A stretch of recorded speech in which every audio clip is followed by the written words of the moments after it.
কদিন আগেই আমাদের ধনতেরাস বা দীপাবলি গেছে, তার জন্য অনেক আমাদের বাতিল মোম আর বাতিল এই প্রদীপগুলো আমাদের বাড়িতে রয়ে গেছে। তো এই বাতিল মোম আর প্রদীপ দিয়ে একটা সুন্দর টিপসের ভিডিও তোমাদের সঙ্গে আজকে শেয়ার করব। আর দেখো কতটা উপকারী একটা টিপসের ভিডিও আজকে তোমাদের দেবো সেই বাতিল জিনিস দিয়ে। তো চলো দেখে নেওয়া যাক। তার জন্য প্রথমে আমি গ্যাসটা জ্বালিয়ে নেব। গ্যাসটা জ্বালিয়ে নিয়ে আমি তোমরা যারা আমার পুরনো ভিউয়ার্স তারা দেখেছো আমি মোম বানিয়েছিলাম বাড়িতে, সেই কড়াইটাই বসিয়ে নেবো। কড়াইটা একটু গরম করে নেবো।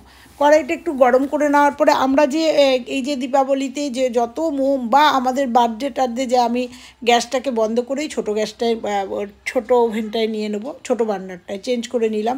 তো আমাদের যে দীপাবলিতে বা বাড়িতে বার্থডে হয় বা অনেক প্রোগ্রাম হয় যেখানে আমরা মোম ব্যবহার করি এবং মোমের কিন্তু অনেক অবশিষ্টগুলো আমাদের কাছে থেকে যায়।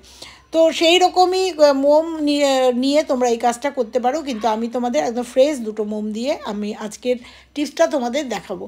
তো সেরকম ছোট ছোট মোম দিয়ে আমি সব কাজ করে ফেলেছি, আমার কাছে আর অবশিষ্ট নেই। তো আমি এরকম ফ্রেশ দুটো মোম দিয়ে তোমাদের দেখাচ্ছি, তোমরা চাইলেই ফ্রেশ মোম দিয়েও করতে পারবে। কি করতে চলেছি তোমরা দেখতে থাকো। ভীষণ উপকারী একটা জিনিস তৈরি করতে চাই। হ্যাঁ, তোমরা হয়তো ভাবছো মোমের রেসিপি তৈরি করছি না।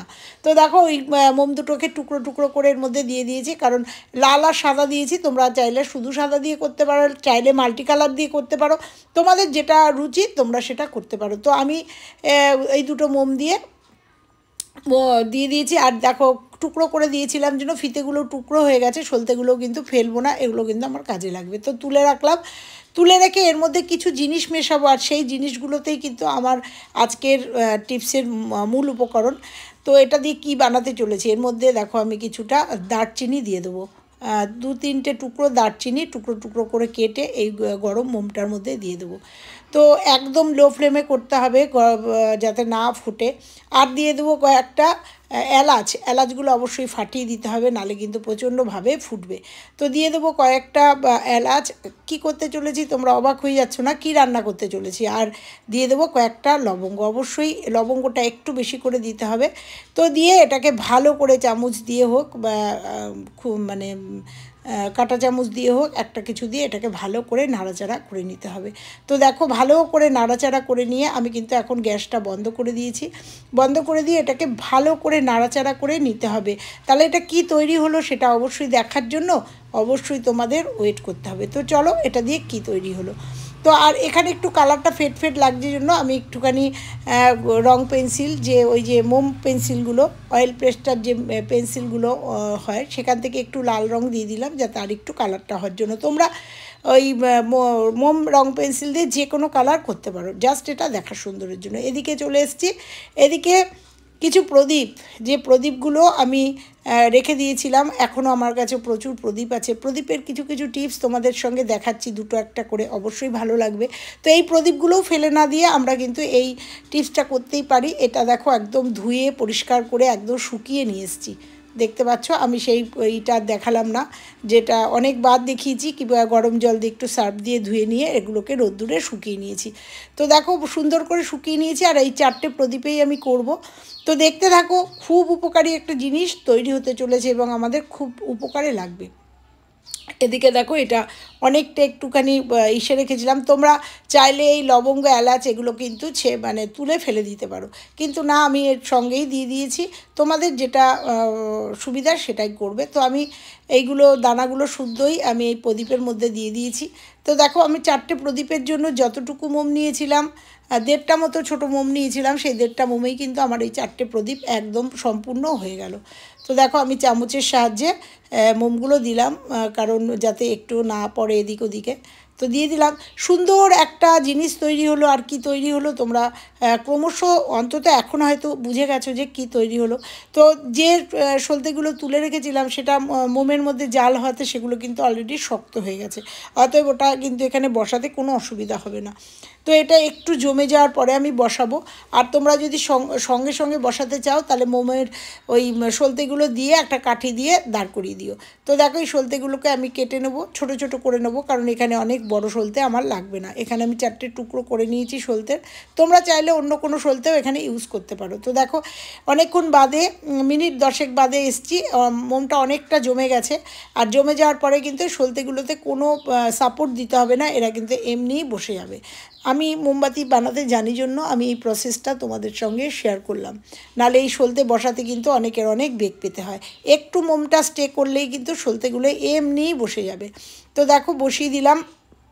এইবার এটাকে একটু ডেকোরেশন করব। দেখো আমি এখানে মুক্তপুতি আছে আমার কাছে, সেই মুক্তপুতি দিয়ে ডেকোরেশন করব। তোমরা চাইলে এখানে গোলাপের পাপড়ি, বড় বড় হোটেলে কিন্তু ক্যান্ডেল ডিনার মানে হ্যাঁ ক্যান্ডেল ডিনার লাইটের যে প্রোগ্রামগুলো হয় সেগুলোতে কিন্তু এই ধরনের মোম করেই ওরা এই ক্যান্ডেল লাইট এই করে, বড় বড় হোটেলে বলো বা বার্থডে পার্টি রিসেপশানে বা যে কোনো দিন কিন্তু ভ্যালেন্টাইন্স ডেতে ওরা কিন্তু প্রদীপের এইভাবেই কিন্তু সুন্দর করে ক্যান্ডেল লাইট তৈরি করে। তো তোমরা এখানে গোলাপের পাপড়ি দিতে পারো, কিন্তু আমার কাছে গোলাপের পাপড়ি নেই, আমি একটু গাঁদা ফুল ছিল, গাঁদা ফুলের পাপড়ি দিয়ে দিলাম। তোমরা তোমার এই ডেকোরেশনটা তোমাদের একদম নিজস্বতা, নিজের মতো করেই ডেকোরেশনটা করবে, যত সুন্দর ডেকোরেশন করবে তত ভালো লাগবে। তো আমার কাছে বিভিন্ন জিনিস ছিল, সেগুলো দিয়ে আমি ডেকোরেশন করলাম। আমার কাছে কিছু পাথর ছিল, সেই পাথর দিয়ে দিলাম একটা প্রদীপে, একটা প্রদীপে মুক্তো দিয়ে দিলাম, একটা প্রদীপে ফুলের পাপড়ি দিয়ে দিলাম, এবং বাদবাকি কিছু মুক্তো ছিল সেটা আর একটা প্রদীপে মানে মোমে দিয়ে দিলাম। তো দেখো কত সুন্দর লাগছে। এইভাবে কিন্তু আমরা মোমটা জ্বালিয়ে দিতে পারি। জ্বালিয়ে দেওয়ার পরে এটাই কি হবে, এটা আসল উদ্দেশ্যটা কি সেটা তোমাদের সঙ্গে এখন শেয়ার করব। তো দেখো আমি সুন্দর করে নিয়ে এইবার মোমগুলোকে আমি জ্বালিয়ে নেব। এইভাবে তোমরা মোম যদি বাড়িতে নিজেরা এই যে টুকরো টাকরা যে জন্মদিনের মোম বা এই যে দীপাবলির যে মোম টোমগুলো পড়ে থাকে না ছোট ছোট টুকরো, সেগুলো তুলে নিয়ে এসে সেগুলো দিয়েও কিন্তু এই সুন্দর একটা এই টিপসটা তোমরা করতে পারো। তাতে কিন্তু তোমাদের ঘরের অনেক কিছু অনেকটা উপকার হবে। তো দেখো আমি 4টে প্রদীপই জ্বালিয়ে দিলাম, মানে মোমই জ্বালিয়ে দিলাম। এবার দেখো একটা মোম নিয়ে তোমাদের দেখাবো।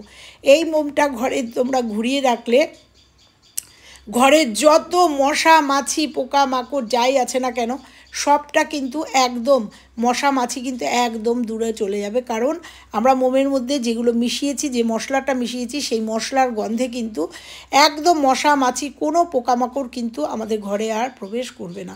তো দেখো এটা আমি ঘরের মধ্যে নিয়ে যাচ্ছি।